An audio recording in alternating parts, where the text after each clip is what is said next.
माता जानकी जी बैठी। रावण कहता है एक बार देख लो। माता जानकी जी बोली नहीं देखेंगे। रावण कहता हम आगे आ जाते हैं, सो देख लो। रावण जानकी माता बोली खबरदार और कोई मत समझना, हम भारत की जनक पुत्री हैं, अगर तुम थोड़े से भी रावण आगे बढ़े तो पता है क्या होगा। रावण बोले क्या होगा। सीता जी ने एक तिनका उठाया, आगे रख दिया। तृण धरी ओठ कहत वैदेही सुमर अवधपति परम स्नेही। तिनका रखा और बोली खबरदार हम क्या हाल करेंगे तुम्हारा। और रावण को याद आ गई। पता है तुमको इस कथा के पीछे बहुत बड़ी कथा है। जब जानकी माता जी का ब्याह राम जी के साथ हुआ, अयोध्या आई, तो बहुत दिनों तक जानकी माता ने भोजन नहीं किया। तो दशरथ जी ने कहा क्या बात है बहू, तुमने भोजन क्यों नहीं बेटा पाया। श्री किशोरी जी बोली पिताजी इस घर में जब तक कोई योग्य कर्मकांडी ब्राह्मण भोजन नहीं कर लेगा तब तक हम भोजन नहीं पाएंगे। दशरथ जी बोले बहुत दिन की भूखी हो, तुम बताओ वो ब्राह्मण कहां मिलेगा। तो माता जानकी जी बोली पिताजी हम भोजन तो तब पाएंगे जब कोई ब्राह्मण भोजन पाएगा, लेकिन ऐसा ब्राह्मण जिसने किसी यजमान के घर कभी भोजन ना किया। दशरथ जी बोले ये तो बड़ा लफड़ा।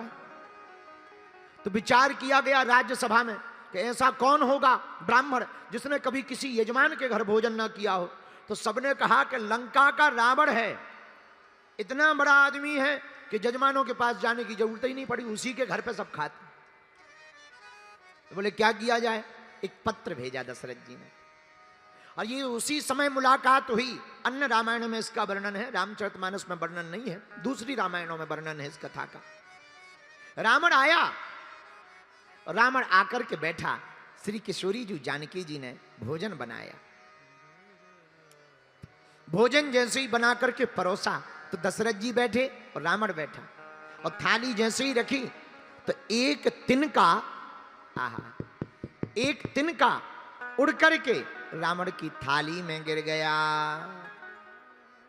माता जानकी जी ने सोचा अगर हाथ लगाएंगे तो भोजन में अवरोध होगा, परेशानी हो जाएगी, बड़ी दिक्कत हो जाएगी। हंसी करेंगे कि बताओ हम पवित्रता से भोजन नहीं बना पाए, स्वच्छता से भोजन नहीं बना पाए।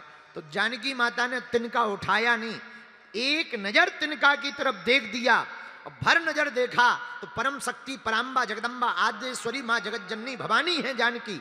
एक निगाह पड़ने से ही तिनका वहीं पर भस्म हो गया। और ये जानकी माता ने देखा और रावण ने देखा।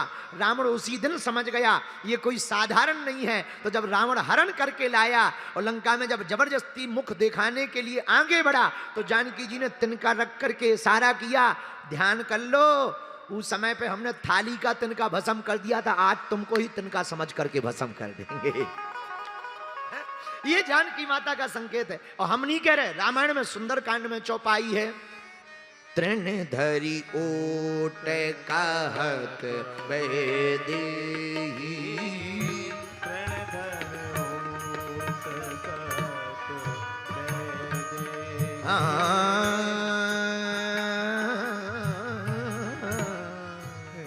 वैदेही वैदेही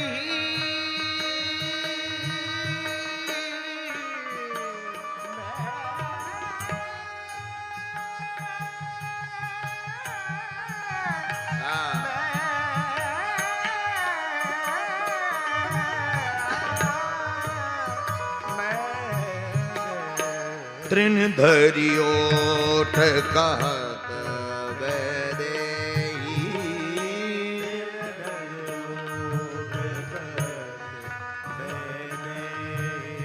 सुमर अवधपति परम स्नेही, सुमर अवधपति परम स्नेही,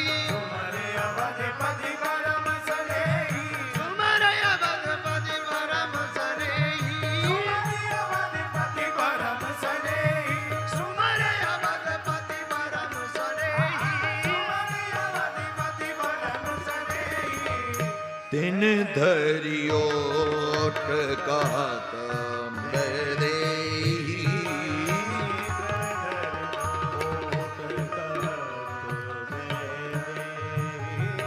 हनुमान जी ऊपर बैठे देख रहे।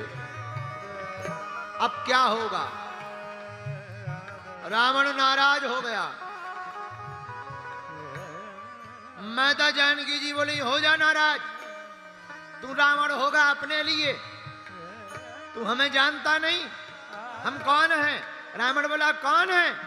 बोले हम उन रघुनाथ जी की प्रिया पत्नी हैं जिन्होंने एक तिनका के बल पर जयंत को तीनों लोकों में बैठने नहीं दिया। और सुन रावण, देखो ये है भारत की माताएं, रावण के सामने रावण के राज्य में रावण को ललकार रही। सुन रावण, इतना ही नहीं मूर्ख कह रही, हम नहीं कह रहे, रामायण पढ़ना सुंदरकांड। सठ सुने हरि आना मोही,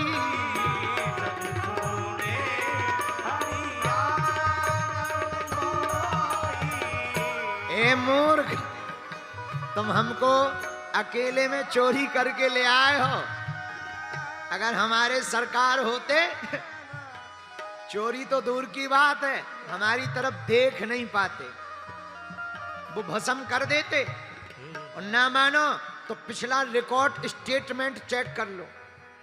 रावण बोला कौन सा स्टेटमेंट। बोले वाह, खरदूषण तुम्हारा ही समान है, खरदूषण मौसम बलवंता है नहीं कुमारे बिन भगवंता। एक बाण में क्या हाल किया था पूछ लेना। और हमें रुक जाओ, थोड़ी देर में तुम्हें मजा भी मिलेगा। रावण बोला बड़ी विचित्र है। रावण बहुत बुरा मान गया, इतना बुरा मान गया, अपमान समझ लिया। अब हनुमान जी ऊपर बैठे सुन रहे, बड़ा गजब की लीला चल रही है। हनुमान जी अब सोचे अब क्या होगा। रावण जरा थोड़ा टेढ़ा मेढ़ा बोले तो हनुमान जी को खुजली चढ़े, और जहां हनुमान जी को लगे कि अब गिर जाएं और पकड़ लें गर्दन, सो ऊपर से ब्रह्मा जी हाथ जोड़ के बोले भैया यहीं रामलीला पूरी हो जाएगी ना।